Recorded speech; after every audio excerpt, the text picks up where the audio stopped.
या ठिकाणी सांगितलं पाहिजे की ज्यावेळेस मुख्यमंत्री म्हणून काम करण्याची संधी मला मिळाली, सुरुवातीच्या काळामध्ये मराठा समाजाने ज्यावेळी अतिशय शांततेनं आरक्षणाकरता मोर्चे काढले आणि समाजाशी एक डायलॉग आम्ही सुरू केला की नेमकं काय केलं पाहिजे, आणि त्यावेळी असं लक्षात आलं की आरक्षण तर आवश्यक आहेच, कारण मराठा समाजामध्ये एक मोठा घटक आहे ज्यांनी वर्षानुवर्ष संघर्ष केला, गावगाडा सांभाळला, 18 पगड जातींना सोबत घेऊन त्या ठिकाणी काम केलं, पण दुर्दैवाने हा एक मोठा घटक शैक्षणिक आर्थिकदृष्ट्या कुठेतरी मागास राहिलाय.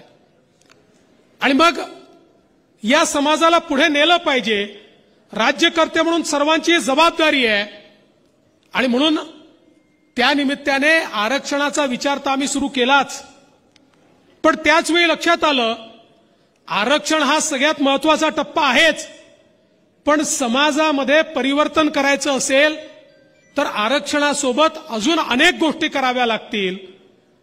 कारण आरक्षणाचा जर विचार केला तर नोकऱ्यांच्या संदर्भात वर्षाला 25-26 हजार नोकऱ्या निघतात.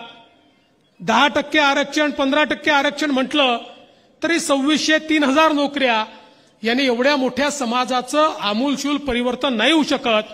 तेही महत्वाचंच आहे, पण त्यासोबत आम्हाला समाजाला जास्तीत जास्त संधी निर्माण करून दिली पाहिजे. आणि म्हणून मग आम्ही हा विचार केला की एकीकडे आरक्षणाच्या माध्यमातून नोकरीमध्ये तर सहभागी करून घेऊच, पण त्यासोबत केवळ नोकरी मागणारे नाही तर नोकरी देणारे देखील मराठा समाजामध्ये तयार झाले पाहिजेत.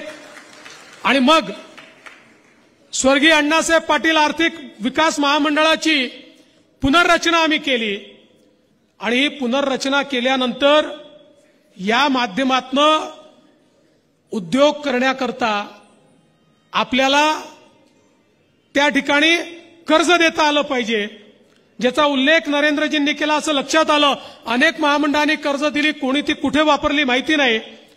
त्यामुळे सिरियस उद्योजक जर तयार करायचे असतील तर बँकांच्या माध्यमातून कर्ज दिलं पाहिजे, जेणेकरून प्रोजेक्ट रिपोर्ट तयार होतो, सिरियसनेस त्याच्यामध्ये असतो, आणि सगळा व्याज परतावा त्याचा केला पाहिजे.